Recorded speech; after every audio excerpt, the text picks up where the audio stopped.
Yes. Yeah, So you want to start us off?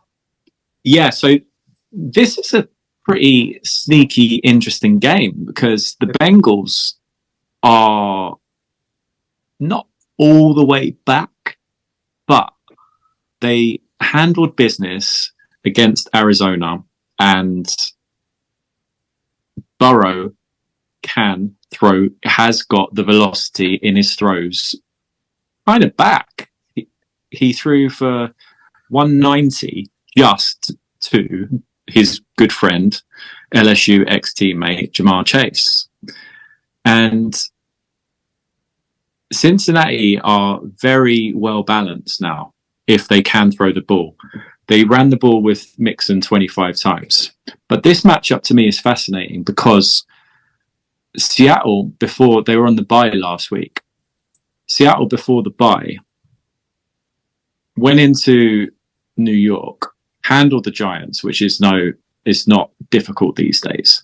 But the corner that they drafted, Devon Witherspoon, amazing, is a shutdown corner. He's got the potential to be a shutdown corner. He was a second drafted defensive player behind Will Anderson. He was drafted ahead of Jalen Carter. Now, Seattle, one of Seattle's strengths is now their secondary with Woolen, Witherspoon, Diggs, and Jamal Adams is back.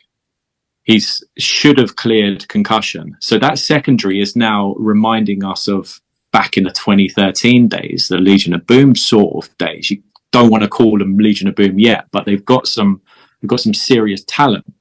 That's the strength of Seattle going up against the strength of the Bengals, which would be their passing game.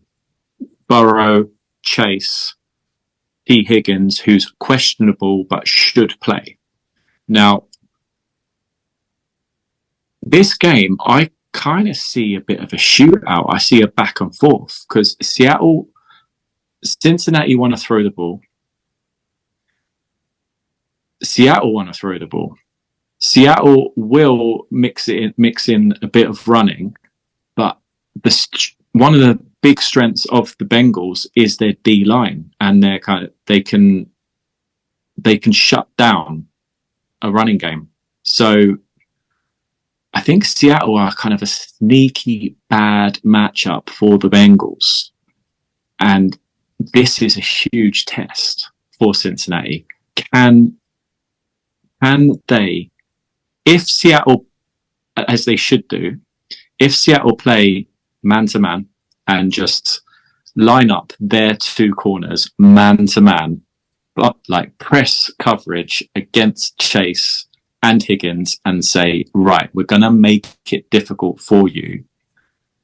And that gives them, but the problem they have is that their pass rush is not great, Seattle. I know they had like 12 sacks or whatever stupid number it was against the Giants, but they don't have a great pass rush.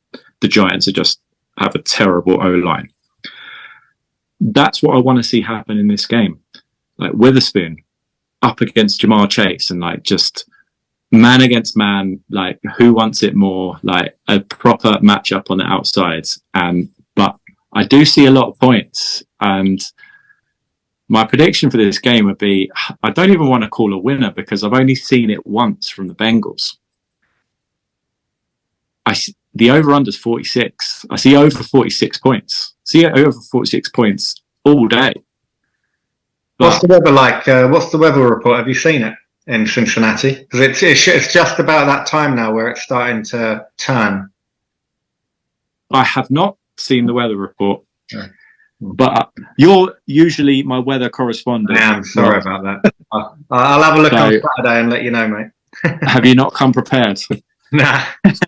No, but this game, play man-to-man on the Bengals receivers. Don't do what Arizona did. Arizona played off coverage against Jamar Chase, despite what he was doing. And 15 catches for 192 and 3 touchdowns. That's what happens when you play off coverage to Burrow, who can now throw again, and Jamar Chase.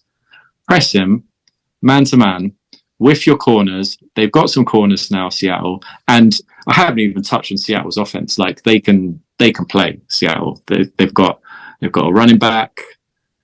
Kenneth Walker's good, hard. He runs hard. He's just got their O-line's not great blocking for him, but he's a good kid running the ball. And outside their receivers, Geno is playing well, considering like we still kind of think that he's not a great quarterback, but it's now over a year of him playing pretty well.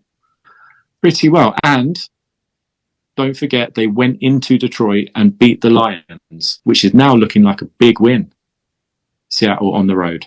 So, yeah, I'm looking forward to this matchup. I can't really call it, but I can call the over. Over's going to come in. Really looking forward to Bengals receivers against these two young Seattle corners. That's where I'll be fascinated to watch this game. Good stuff. You got anything you want to add to that, Jay? I want Paul to pick. You have to pick, Paul. Gun to your head. Who are you picking? I picked the Seahawks. I need to see it more than once from Burrow, and if the Seahawks do the right thing for their team, press Jamar Chase, they can win this game because they're a more balanced team to me than the Bengals. But I'm not confident. I'm much more confident in the over. I'd go over. I can see this being a coin flip game. I literally have written down as my first point for this game, I like the over. Because I just think that these two are high, on their day, they are high-flying, explosive offenses. And I think that these two defenses have struggled a bit overall. Yep. I know, obviously, they took, the Seahawks took care of business against the Giants. The Cardinals have been competitive, so we'll give them that. But I just think that if these two come, on game, on point offensively, this has got shootout written all over it. I think I even wrote down, this could be game of the week, I think, with the amount of talent that they have at receiver, both of them. I mean, what did Chase say after the Titans game? I'm open. I'm always fucking open. Did he back that up last week? My goodness me. You know what? I'm sick of the disrespect to Chase. I don't understand why people see him as just top 10. He's in my eyes, at least, he's top 3. Only Jefferson, only Hill, I guess, the way Hill's playing. I'll take Chase over everyone else. I'm sure there's plenty of receivers that can run pretty routes and get open for 5 yards. Give me Chase, who's going to take the top off for 80 yards. Yeah. Give me that guy. Burrow looks healthy. Wow, what a difference it makes when you can step into throws. And as I think Rob said earlier, he was running for first downs. That is a very, very good sign. So I see high-scoring game here. Seattle coming off the bye, is that right? Yep. Wow. Pete Carroll will have this lot prepared. High-scoring game. The spread is, I think, 2.5. Yeah. The Bengals. And I'm going to say I think that is just right. I think high scorer and the Bengals win on a game-winning field goal drive. Okay. So I guess I've only got a little to add to that. I agree. I think over. I look at the Seattle schedule, and apart from the Lions win, which was a great win, it was in Detroit 37-31. They lost week 1 30-13 to the Rams. They beat the Panthers by 10. The Panthers, are they that good? I don't think so. They beat the Giants 24-3. Are the Giants very good? No.